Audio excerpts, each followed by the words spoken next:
name is Ingi. I work as an iOS intern here at Livefront.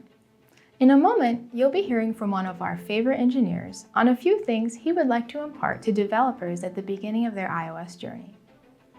As an aside, there are many videos with actionable expertise here on the Livefront YouTube channel, so I hope you go check those out after you watch this one.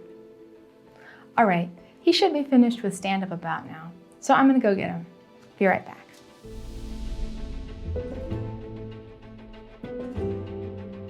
Hello and welcome.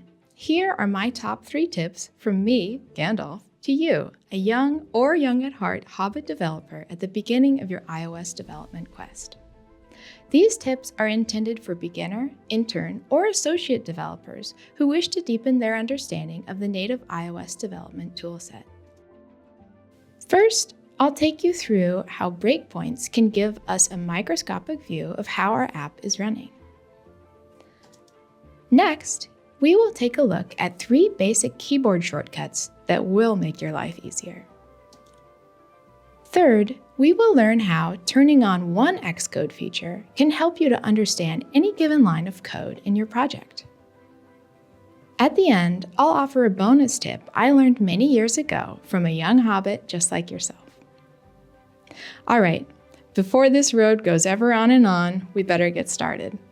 Let's dive in, starting with breakpoints. Breakpoints give me a way to pause my app while it runs in order to investigate what is happening at a more granular level.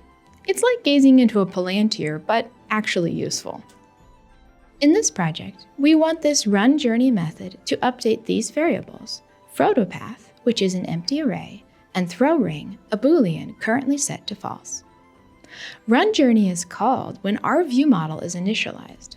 So let's set a breakpoint there at the call site and run the app. There it goes, and stop. The app is paused here at the breakpoint, at the beginning of this line.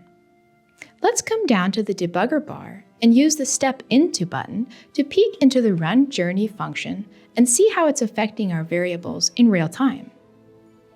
Here in the printout area, we can see our variables. PhotoPath is still empty, and throwRing is still set to false.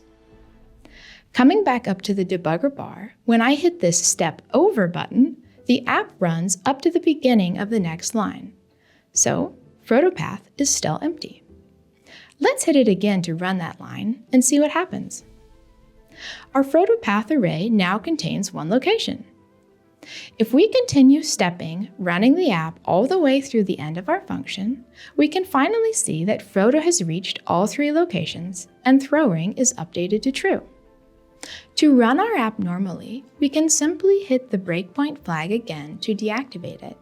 To turn off multiple breakpoints, come back to the debugger bar and hit the Deactivate Breakpoints button. Learning to use breakpoints is useful not only for debugging, but also understanding the flow of working code, especially if there are functions calling other functions. It gives you a way to see the order your code is running in, and is really useful to play around with if you're new on a project. I know you'll find it helpful. Kind of like when I saved the Fellowship from the Balrog. You're welcome, guys. Speaking of Balrogs, I'd love to show you the next tip: 3 flaming hot Xcode hotkeys, aka shortcuts. Unlike a shortcut to mushrooms, learning a few keyboard shortcuts early in your career will save you time and energy. Here are 3 that I use every day. Move a line up or down. Tired of copying and pasting? Hit Option, Command, and then left or right brackets to scoot a line or section of code up or down. Auto-indent every time. Don't be a fool of a took. Anytime you finish a change, auto-indent your code by hitting Command-A to select all, and then Control-I to indent. Much neater. All right, one last shortcut to rule them all before we move on. Find it fast. No more sifting through endless folders.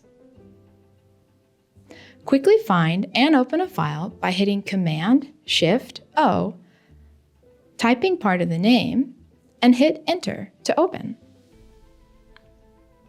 Speaking of sifting through endless folders, Great developers do their research. Before making changes to pre-existing code, it's best to do a bit of research first. Turning on this one feature in Xcode will help. Simply go to Adjust Editor Options and click on Authors. Now you can see the author, commit message, and the date of their change. Click to see more details, like the commit hash, which you can then search for in your project repository. This is one way to discover all kinds of context. Was the commit for a new feature, or was it a bug fix? How long ago did we build this, and is it due for an update?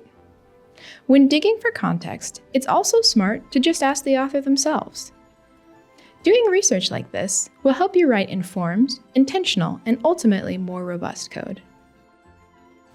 I'd like to close by offering that final bonus tip. Be like Frodo. When Frodo volunteered to take the One Ring to Mordor, he said it like this: "I will take it, but I do not know the way." No matter what your skill level of iOS development, I encourage you to be like Frodo. Take on challenging projects and communicate when you need support. Everyone on your team started as a beginner. Everyone has needed support at some point. And if they're worth their Limbus bread, they will be happy to help you.